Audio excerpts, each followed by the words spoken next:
మరోసారి క్రైస్తవం యొక్క చరిత్ర నాతో నేర్చుకోవడానికి వచ్చిన మీ అందరికీ స్వాగతం. ఎంతో ఆసక్తిగా చూస్తూ నేర్చుకుంటూ ప్రశ్నలు ఉన్నప్పుడు ప్రశ్నలు అడగడం, కామెంట్స్ ఉన్నప్పుడు కామెంట్స్ చేయడం చేస్తున్న మీ అందరికీ నా వందనాలు. ఈరోజు 5వ శతాబ్దం గురించి నేర్చుకుంటున్నాం. శతాబ్దం అనగానే భయపడొద్దు. శతాబ్దం అంతటి గురించి చెప్పడం లేదు, సార్వత్రిక సంఘం అంతటి గురించి చెప్పడం లేదు. అందులో కొన్ని ఘట్టాల మటుకే చెబుతున్నా. ఘట్టాల గురించి చెప్పడానికి కారణం ఏంటంటే అంతా చెప్పడానికి అవకాశం లేదు, సమయం చాలదు, అరగంటే. కాబట్టి కొన్ని ఘట్టాలు చెప్తున్నాను. ప్రతి వారం ఒక కేంద్రం, 2 కేంద్రాలు, ఒక కేంద్రం నుండి మరొక కేంద్రానికి ఇలాగ ప్రయాణం చేస్తూ వస్తున్నాం. ఏంటి ఇన్ని చోట్లకి మమ్మల్ని తీసుకెళ్తున్నావు అని మీరు అనుకోవచ్చు. కారణం ఉంది. వేదాంతపరంగా క్రైస్తవ్యం బహుళ కేంద్రాలు కలిగిన ఉద్యమం, సమాజం. చరిత్ర నేర్చుకున్నప్పుడు మాకు ఆ పరిణతి లేదు, ఎందుకంటే ఆ కాలం వేరు. గురువులు ఏమనేవారంటే సంఘానికి కేంద్రం, కొంతమంది ఏమో వాటికన్ అనేవారు, కొంతమంది ఏమో జెనీవా అనేవారు, కొంతమంది ఏమో డాలస్ టెక్సస్ అనేవారు. వీళ్ళు ఏం చెప్పేవారంటే ఇది తప్ప మీరు ఏదైనా నేర్చుకుంటే, ఇక ఏ కేంద్రం గురి సంగతి నేర్చుకుంటే అది సంఘం కాదు అనేవారు. మేము చెప్పిందే సత్యం, ఇక ఎవరేం చెప్పినా అది అసత్యం అనేవారు. మాటల్లో మాట. మీకు ఈ చరిత్ర చెబుతున్నాను కదా, ఇది నేను చెప్పే చరిత్ర. ఇది నా కథనం. తెలిసినంత మట్టికి నేను సత్యమనే చెప్తున్నాను. కానీ ఇంక ఎవరన్నా ఏదన్నా విరుద్ధంగా చెప్తే అది సత్యం కాదు అని నేను చెప్పను. ప్రతి హిస్టారియన్స్కి తన యొక్క అవగాహన ఉంటుంది, టీచ్ చేసే ఆ యొక్క ధోరణి ఉంటుంది, ఇంటర్ప్రెట్ చేసే ఆ యొక్క దృష్టికోణం ఉంటుంది. సో నా ధోరణిలో, నా దృష్టికోణంలో నేను చెప్పే కథనాన్ని నేను చెబుతున్నాను. వేరే కథనాలు ఉండొచ్చు, ఉండకూడవని నేను అనను. మీరు ఎంత నేర్చుకుంటే అంత మంచిది. బహుళ కేంద్రాలు అన్నాను కదా, అందుకనే మిమ్మల్ని యెరూషలేముకు తీసుకెళ్ళాను ఒకసారి, ఇథియోపియాకి తీసుకెళ్ళాను, ఈజిప్ట్కి తీసుకెళ్ళాను, అర్మేనియాకి తీసుకెళ్ళాను, టర్కీకి తీసుకెళ్ళాను. అలాగే లెర్నింగ్ కేంద్రాలు ఉండేవి. ఇక్కడే వేదాంతం నేర్చుకుంటాం, నేర్చుకోవాలనే కేంద్రాలు. యాంటియోక్ అని, అలెగ్జాండ్రియా అని, తర్వాత ఎడిస్సా అని, రోమ్ అని, కాన్స్టంటినోపుల్ అని. అలాగే ఎన్నో భాషలు, గ్రీక్ అని, లాటిన్ అని, కాప్టిక్ అని, అహ్మరిక్ అని, సిరియక్ అని. ప్రతి భాష నుండి, ప్రతి కల్చర్ నుండి ఒక విభిన్నమైన ఆచారాలు, ఆరాధనలు, ఆరాధన వెనకాల సంఘాలు. ప్రతి ఒక్కరి నమ్మకం ఏంటంటే ఎక్కడైతే మేము కలిసి ఉంటామో, 2 ముగ్గురు ఉంటామో అక్కడ మా ప్రభువు ఉన్నాడు. మా భాషల్లోండి ఆ ప్రభువు మాతో మాట్లాడతాడు. మా భాషల ద్వారా ఆ ప్రభుని గురించిన వార్తలు మనం వినొచ్చు, చెప్పొచ్చు అని వీళ్ళందరూ వేరే వేరే కేంద్రాల నుండి పెరిగారు. మర్చిపోకండి, కేంద్రాలు వేరైన వీళ్ళందరూ సార్వత్రిక సంఘంలో భాగమే. ఒకటే ప్రమాదం ఏంటంటే, సార్వత్రిక సంఘానికి నేనే కేంద్రాన్ని అని ఇందులో ఎవరన్నా అది ప్రమాదకరమే. ఆ విషయంలోనే మనం జాగ్రత్తగా ఉండాలి. 5వ శతాబ్దం అనగానే చాలా మట్టికి మాట్లాడవచ్చు, చాలా విషయాలు మాట్లాడవచ్చు. ఇటు అగస్టీన్ గురించి మాట్లాడవచ్చు, జెరోమ్ గురించి మాట్లాడవచ్చు. 5వ శతాబ్దం అనగానే మనకి ఒక విషయం మర్చిపోకండి, రోమా పతనం అయిపోతున్న సమయం అది. అప్పటి వరకు ఆధిపత్యంలో ఉన్న రోమా సామ్రాజ్యము ముక్కలు ముక్కలుగా విచ్ఛిన్నం అయిపోతుంది.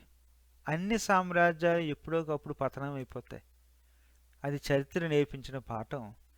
రోమా సామ్రాజ్యానికి రోజులు వచ్చాయి, కాలం వచ్చింది, పోయే కాలం. అది 5వ శతాబ్దం. 5వ శతాబ్దంలో ఇంకొక విషయం కూడా చెప్పాలి, కానీ చెప్పను. కానీ 4వ శతాబ్దంలోను 5వ శతాబ్దంలోను ఎక్యుమెనికల్ కౌన్సిల్స్ జరిగినాయి. అంటే ఏంటి? సార్వత్రిక సంఘానికి చెందిన నాయకులు, బిషప్స్ సమూహంగా కలిసి సభలో మనం ఏమి నమ్మాలి, ఏమి నమ్మకూడదు, సంఘం ఏం చేయాలి, ఏం చేయకూడదు అని సంఘానికంతటికీ కొన్ని నిర్ణయాలు తీసుకున్నారు. ఈ సభలు పిలిచింది ఎవరా అంటే చక్రవర్తులు. జ్ఞాపకం ఉందో లేదు కానీ మనం నికియా గురించి నేర్చుకున్నాం. 325 కాన్స్టంటైన్ కన్వీన్ చేశాడు. అలాగా 381లో కాన్స్టాంటినోపుల్లో ఒక సభ జరిగింది. 431లో ఎఫెసస్లో ఒక సభ జరిగింది. 451లో చాల్స్డన్లో ఒక సభ జరిగింది. వీటి వెనకాలన్న ప్రమాదం ఏంటంటే, సంఘానికి ఏ ఒక్క బిషప్, రోమా బిషప్ పోప్ అయినా సరే ఒక వ్యక్తి డిసైడ్ చేయడు. అది ఒక సభగా కలిపి డిసైడ్ చేయాలి. ఒక వ్యక్తి డిసైడ్ చేస్తే అది దైవ జ్ఞానం అవ్వచ్చు, లేకపోతే వేరే జ్ఞానం అవ్వచ్చు. సభగా కూర్చి తర్జన భర్జన చేసి ఆలోచిస్తే కాస్తో కోస్తో సంఘానికి, సభకు పనికొచ్చేది, మేలుకరమైంది వాళ్ళు డిసైడ్ చేస్తారని చెప్పేసి అది మొదటి శతాబ్దం నుండి సంఘంలో ఉన్న నమ్మకం. అందుకనే కదా యెరూషలేములో పెద్దలు పేతురు, పౌలు, యాకోబు కలిసి డిసైడ్ చేస్తారు, సువార్త యూదులకేనా, యూదేతులకా కాదా? యూదేతులకైతే వాళ్ళు ఎలాగ క్రైస్తవులు అవుతారు? సత్యం ఏంటంటే ఒకరు డిసైడ్ చేయకూడదు, సభగా డిసైడ్ చేయాలి. అందుకనే 4వ శతాబ్దంలోను 5వ శతాబ్దంలోను 4 ఎక్యుమెనికల్ కౌన్సిల్స్ జరుగుతాయి. దాంట్లోనే త్రిత్వం అంటే ఏంటి, క్రీస్తుకి దేవునికి ఉన్న సంబంధం అంటే ఏంటి, క్రీస్తులో ఉన్న శరీరం దైవత్వం ఎలాగా ఒకటవుతాయి, ఎలాగ కలిసి ఉంటాయి. అవును, క్రీస్తు దేవుడే మనిషిగా మారాడు. మనిషి అయిన దేవుడైన ఆ క్రీస్తు అన్ని భాగాలు దైవత్వం కలిగి ఉన్నాయా, కొన్ని భాగాలే దైవత్వం ఉన్నాయా? ఇలాంటి వేదాంతపరమైన విషయాలు వారు ఆ రోజుల్లో కూర్చుని డిసైడ్ చేశారు బిషప్లు. ఈ 4 ఎక్యుమెనికల్ కౌన్సిల్స్ గురించి చెప్పాను. ఎందుకంటే ఒకటి అది 4వ శతాబ్దం, 5వ శతాబ్దం. 2 ఏంటంటే ఇంకా కొన్ని జరిగినాయి, కానీ అది 6వ శతాబ్దంలో జరిగినాయి. ఇంకో 3 జరిగినాయి. కానీ 7 ఎక్యుమెనికల్ కౌన్సిల్స్ అందరికీ ఆమోదయోగ్యం కాదు. మొదటి 4 దరిదాపు అన్ని డినామినేషన్స్కి ఆమోదయోగ్యమైనవి. అందుకనే ఆ వివాదాల్లోకి నేను వెళ్లకుండా అందరికీ యాక్సెప్టబుల్ 4 ఎక్యుమెనికల్ కౌన్సిల్స్ ఉన్నాయని చెప్పేసి, అవి 4వ శతాబ్దంలోనూ 5వ శతాబ్దంలో కలిసినాయని చెప్పేసి అన్నాను. మొదటిది కలిసినప్పుడు మనకి నికియా గురించి చెప్పినప్పుడు కొన్ని పేర్లు మర్చిపోలేం. అందులో టెరిటూలియన్ గురించి చెప్పాను. టెరిటూలియన్ చెప్పిన అందరూ ఒప్పుకోకపోవచ్చు, కానీ తను ఇచ్చిన ఆ బేసిక్ ఆర్గ్యుమెంట్స్ ఉన్నాయి కదా, అవి తర్వాత పనిచేసినాయి. ఇంకా ముందు వచ్చాడు ఆరిగన్ అనే మరొక వేదాంతి. మర్చిపోకండి, వీళ్ళు వాళ్ళ భక్తిని, వాళ్ళ మేధస్సుని, అంటే వాళ్ళ ఆత్మతోనూ హృదయంతోనూ మనస్సుతోనూ శరీరంతోనూ దేవుని ప్రేమించి వాళ్ళ విన్న బోధలు ఉన్నాయి కదా, అపోస్తుల బోధలు, వాటిని వారు వివరించారంతే. ఇలా కొత్తగా బోధలేమి కనపెడతలేదు. ఆల్రెడీ ఉన్న బోధని వీళ్ళు సంఘానికి వివరిస్తున్నారు. సంఘంలో బయట కొంతమంది క్రిటిక్స్ ఉన్నారు. మీకేం అర్థం కావట్లేదు, ముగ్గురేటి ఒకటేటి అంటున్న వాళ్ళకి వీరు వివరణ ఇస్తున్నారంటే. సో పోయిన వారం ఒక ఆయన నన్ను ఒక ప్రశ్న అడిగారు, మూతుబాబు గారని పాస్టర్ గారు బిలాయిలో. ఆయన అడిగారు ఏంటంటే, ఇదిగో మీరు ఆరిగన్ గురించి కొన్ని మాటలు చెప్పండి అన్నారు. ఆయన 3వ శతాబ్దం, కానీ కొన్ని మాటలు చెప్తాను. అడిగారు కదా, అడిగారని కాదు, ఆరిగన్ను క్రైస్తవ వేదాంతానికి చాలా కాంట్రిబ్యూట్ చేశాడు. ఆరిగన్ అనగానే నాకు ఏం మాట జ్ఞాపకం వస్తుందంటే, అంటాడు, బానిసలైన హెబ్రూలకి ఐగుప్తు బంగారం అవసరం ఉంది అంటాడు.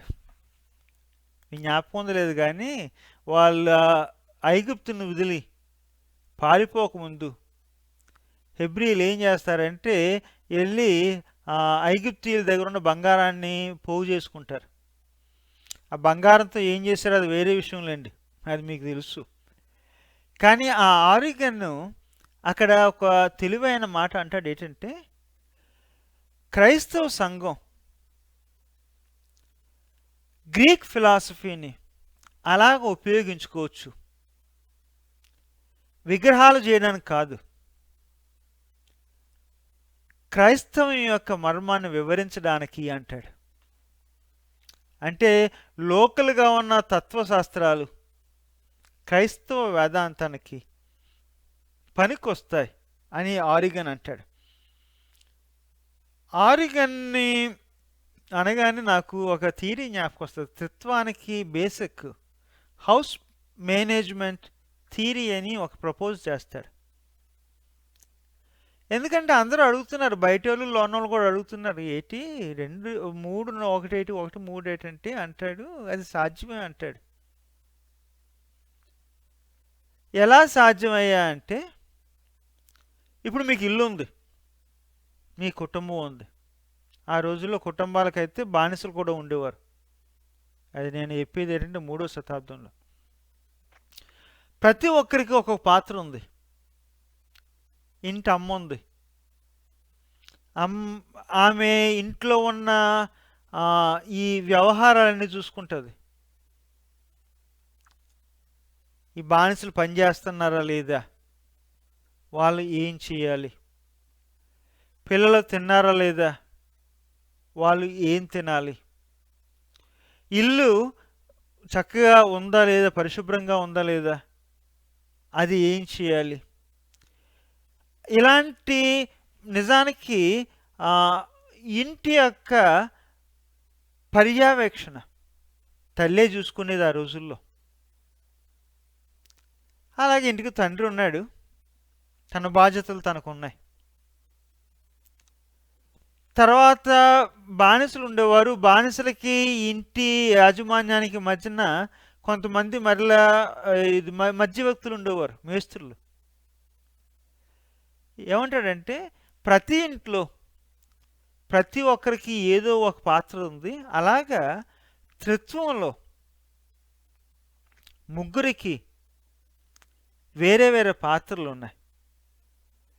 ఈ పాత్రలు వేరైనా వాళ్ళు చేసేది ఒకటే, ఏంటంటే సృష్టించిన ఈ సృష్టిని రక్షించడం వాళ్ళ యొక్క పని, పాలన. అదే వాళ్ళు చేస్తున్నారని చెప్పేసి ఆరిగన్ ఎక్స్ప్లెయిన్ చేస్తాడు. మీకు ఇంకా అర్థం కావట్లేదా? అర్థం కాకపోతే అని చెప్పేసి ఇంకొక పదం ఉపయోగిస్తాడు, ఇంకొక ఇమేజ్. ఏంటంటే మీరున్నారు, ఒక చేత్తో అన్ని పనులు చేయలేదు, మీకు 2 చేతులు కావాలి. 2 చేతులు ఉంటేనే పనులన్నీ అవుతాయి. అంటే చాలా మట్టుకి మన లెక్కల్లో. అలాగా దైవంలో ముగ్గురుగా వ్యక్తీకరించబడుతున్నారు. షిఫ్ట్లు మారడం కాదు, బాధ్యతలు పంచుకోవడం అంటాడు. ముగ్గురు తమ యొక్క బాధ్యతలు వారు వేరువేరుగా పంచుకున్నారని చెప్పేసి ఆరిగన్ను అది ఇంట్రడ్యూస్ చేస్తాడు. మర్చిపోకండి, ఆరిగన్ శిశువులే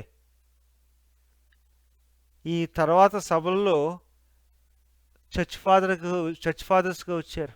ఎథినేషియస్ ఆఫ్ అలెగ్జాండ్రియా నికియా సభలో ముందుకొచ్చి ఆర్థడాక్సీ గురించి వాదించిన వ్యక్తి, ఏరియస్ మీద వ్యతిరేకంగా.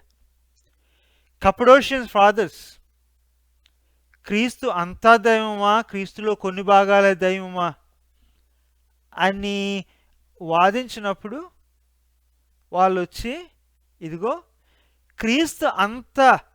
క్రీస్తు అంతటిలో దైవం ఉంది కాబట్టి ఆ దైవం ఈ శరీరాన్ని పూర్తిగా తీసుకుని శరీరం అయ్యాడు కాబట్టి శరీరం అంతటికీ విమోచన ఉందని చెప్పేసి చెప్పిన కపడోషియన్ ఫాదర్స్ ఎవరు శిశువులు అంటే ఆరిగన్ శిశువులే. అవును, ఆరిగన్ జీవితంలో తను కొన్ని కష్టాలు పడ్డాడు. ఒకటి ఏంటంటే ఆ రోజుల్లో డిబేట్ ఉండేది. క్రీస్తుని వెంబడించే వాళ్ళు బ్రహ్మచారులు కావాలా, అవసరం లేదా అనే విషయంలో పెద్ద డిబేట్ ఉండేది.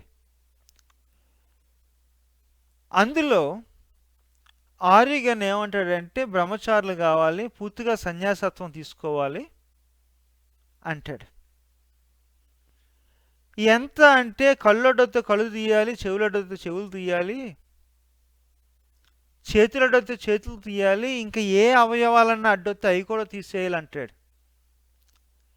ఆ మాటల్ని మరీ కఠినంగా తీసుకుని నువ్వు మగోడుగా పుట్టావు, మగోడుగా ఉండలేదు కాబట్టి ఆ అంగాలు తీసేయమంటున్నావు కాబట్టి అని అప్పుడు ఆ బిషప్, అలెగ్జాండ్రియా బిషప్ తినని వెలివేస్తాడు. అది మొట్టమొదట తిన్న షాక్ అది.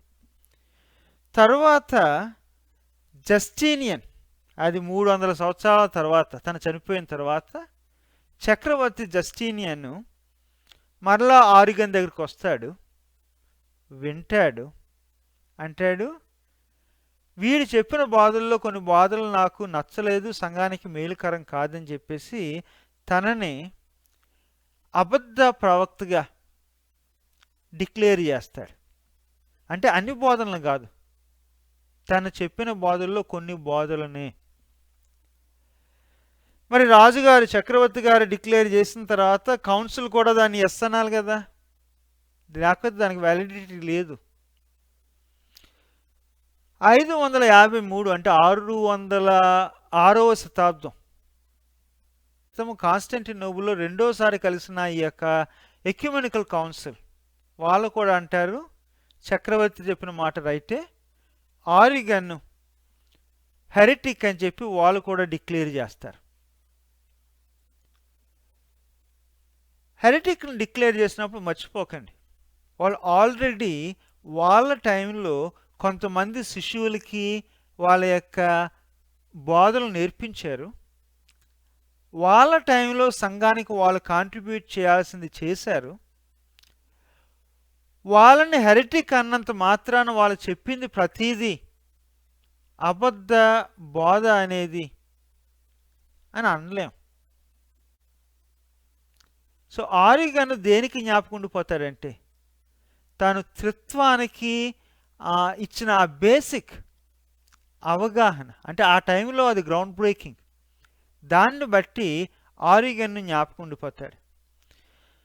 సో 5వ శతాబ్దానికి వద్దాం. కానీ 5వ శతాబ్దానికి వచ్చినప్పుడు అగస్టిన్ గురించి నేను చెప్పకుండా ఉండలేను. ఎందుకంటే అగస్టిన్ అనేవాడు యొక్క క్రైస్తవ వేదాంతాన్ని ఆ రీతిగా ఇన్ఫ్లుయెన్స్ చేశాడు, ప్రభావితం చేశాడు. వేదాంతాన్ని ఆ రీతిగా తను నిర్వచించాడు. మొదటి విషయం ఏంటంటే మానవ నైజం ఏంటంటే మనిషి పాపి,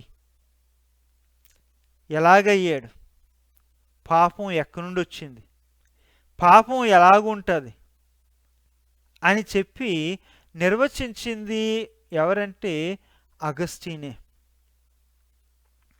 అందరిలో ఉంది, ఎప్పుడూ ఉంది, క్లియర్గా చెప్పాడు. పాపం గురించి చెప్పినప్పుడు ఇంకో విషయం మనం మర్చిపోతాం, కృప గురించి చెప్పాడు. ఎలాంటివాడైనా ఎలాంటిదైనా ఎప్పుడైనా ఎప్పటికైనా దేవుని కృప ఉంటుంది అని అగస్టిన్ చెప్పాడు.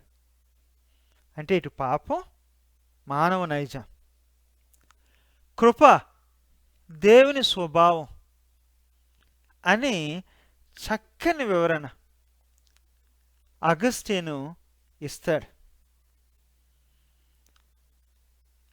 అదే సమయంలో ఈ డిబేట్స్ జరుగుతున్నాయి. మీకు గత వారమో ముందు వారమో చెప్పాను, సిప్రియన్ డిబేట్. ఎవరు చాలామంది సంఘ నాయకులు హింసల టైంలో వెళ్ళిపోయారని,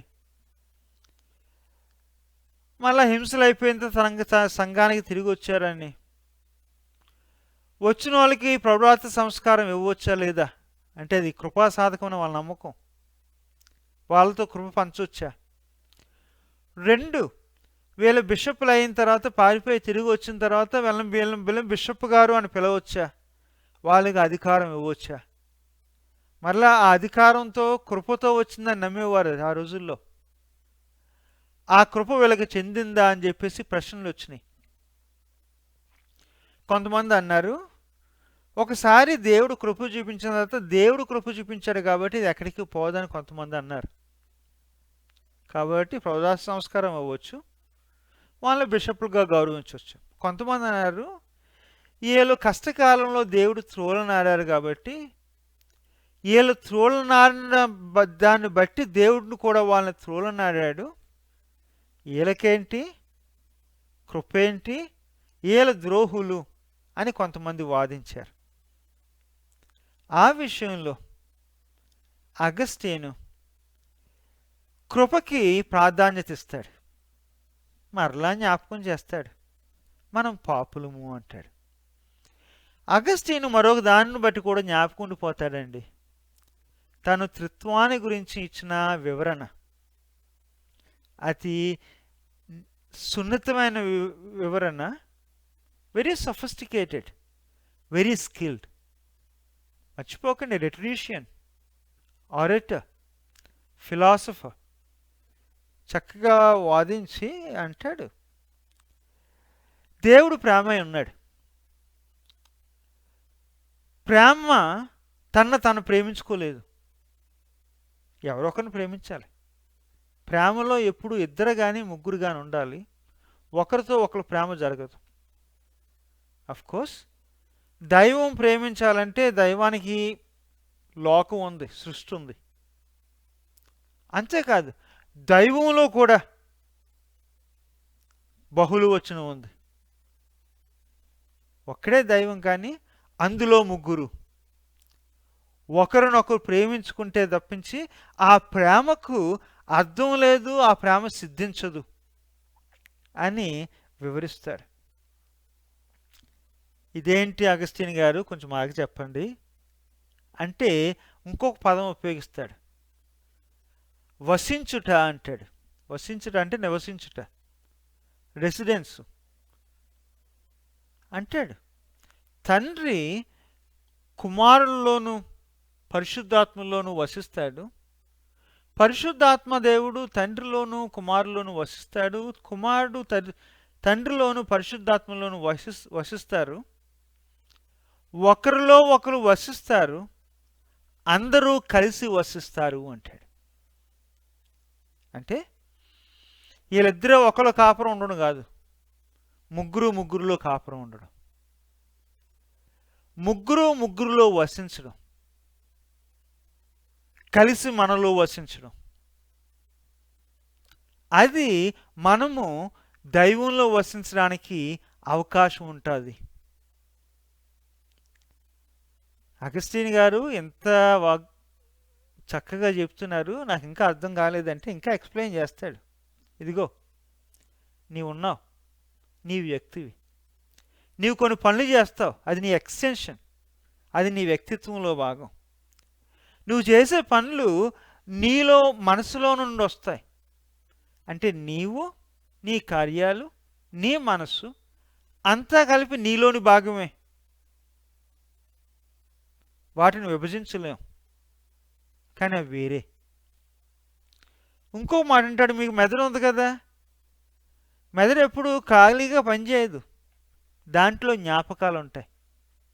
మెదడు తీసుకునే డిసిషన్స్ అవి షేప్ చేస్తాయి. అవగాహనలు ఉంటాయి, అండర్స్టాండింగ్, చూచింది, విన్నది, ముట్టింది, నేర్చుకుంది, అవన్నీ మన మెదడుని షేప్ చేస్తాయి. ఈ డిసిషన్స్ ఏం తీసుకోవాలో అది తీసుకోకూడదు అని చెప్పేసి. అందుకని కదా పిల్లలు అగ్గి ముట్టుకుంటే మళ్ళీ ముట్టుకోరు. జ్ఞాపకం ఉంది, అవగాహన ఉంది. మళ్ళీ ముట్టుకోరు అన్నాను కదా, అంటే నిర్ణయాలు తీసుకుంటాం, చిత్తం అనేది ఉంది. సో జ్ఞాపకం, అవగాహన, చిత్తం మూడు వేరు, మూడు కలిసి ఉన్నాయి, వాటిని విభజించలేము. అలాగే తండ్రి, కుమార, పరిశుద్ధాత్మలు కలిసే ఉన్నారు అని అంటాడు. ఎవరైనా సరే ప్రేమలో ఉండాలంటే, ప్రేమించాలంటే బంధాలు ఉండాలి. ఆ ప్రేమ సిద్ధించాలంటే ఒకరితో నవ్వదు. దేవుని యొక్క ప్రేమ సిద్ధించడానికి ఎందులో సాధ్యం అంటే ఆ ముగ్గురులోనే, ఆ ముగ్గురు ద్వారా మనలోని అని అగస్టిన్ ఎక్స్ప్లెనేషన్ ఇస్తాడు. మరి నార్త్ యూరోప్ తీసుకెళ్తానన్నాను కదా, తీసుకెళ్తా. 5వ శతాబ్దం చివరి భాగంలో రోమ్లో ఉన్న బిషప్ గ్రెగరీ ద గ్రేటు మిషనరీలను పంపించడం ప్రారంభించాడు. అప్పటికే వాళ్ళ యొక్క సామ్రాజ్యం శిథిలం అవుతుంది. పంపించిన తర్వాత క్రైస్తవ్యాన్ని వాళ్ళు జర్మనిక్స్కి, ఫ్రాంక్స్కి, బర్గుండియన్స్కి, ఆంగ్లోస్కి పరిచయం చేస్తున్నారు. సో 5వ శతాబ్దం వరకు యూరోప్ అంటే మనం క్రిస్టియన్ యూరోప్ అని విన్నాం కదా చిన్నప్పుడు, అక్కడికి క్రైస్తవ్యం రాలేదు. ఎప్పుడంటే 5వ శతాబ్దం చివరిలో వచ్చింది. కెంట్ అనే ప్రాంతం నుండి కింగ్ ఎథెల్బర్ట్ అనే ఒక వ్యక్తి అంటాడు, నేను క్రైస్తవుని అవుతానంటాడు. తనవుతాడు, తన రాజ్యం అంతా క్రైస్తవులు అవుతారు. అప్పుడు మరి మిగిలిన మందిరాలు ఏం చేయాలి, మిగిలిన ఆచారాలు ఏం చేయాలి? అక్కడ గ్రెగరీ ద గ్రేట్ ఒక మంచి విజ్డమ్, తెలివైన మాట అంటాడు. ఏంటంటే ఎప్పుడు అందరూ మారరు, పూర్తిగా మారరు, అంచెలంచెలుగా మారుతారు అని అంటాడు. అలాగే జరిగింది. ఇంగ్లాండు క్రైస్తవ్యంలోకి రావడం. కొవిస్ అనే ఒక ఫ్రాంక్ల యొక్క రాజు, తర్వాత అది ఆ దేశం ఫ్రాన్స్ అయిపోయింది,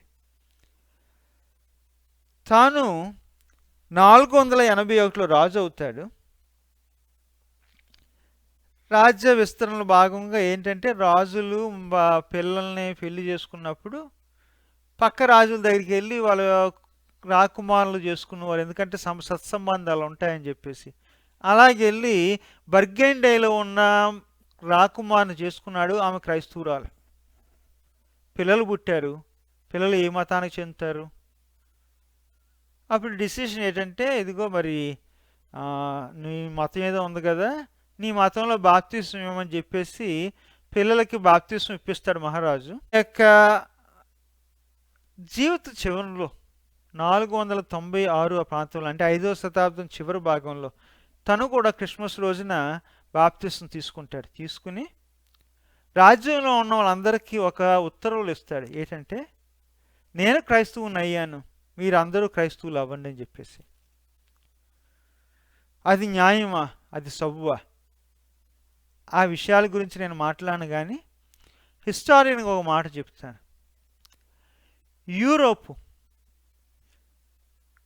క్రిస్టియన్ కాండము కొంతకాలం అయ్యిందంటే ఫ్రాన్స్లో కానీ, జర్మనీలో కానీ, యూకేలో కానీ క్రైస్తవ్యం బలపడింది, విస్తరించిందంటే అది 5వ శతాబ్దంలో ఈ యొక్క మత మార్పుల ద్వారా ప్రారంభమైంది. మరి 6వ శతాబ్దంలో ఏం జరిగింది? వచ్చే వారం నేర్చుకుందాం. అంతవరకు సెలవు.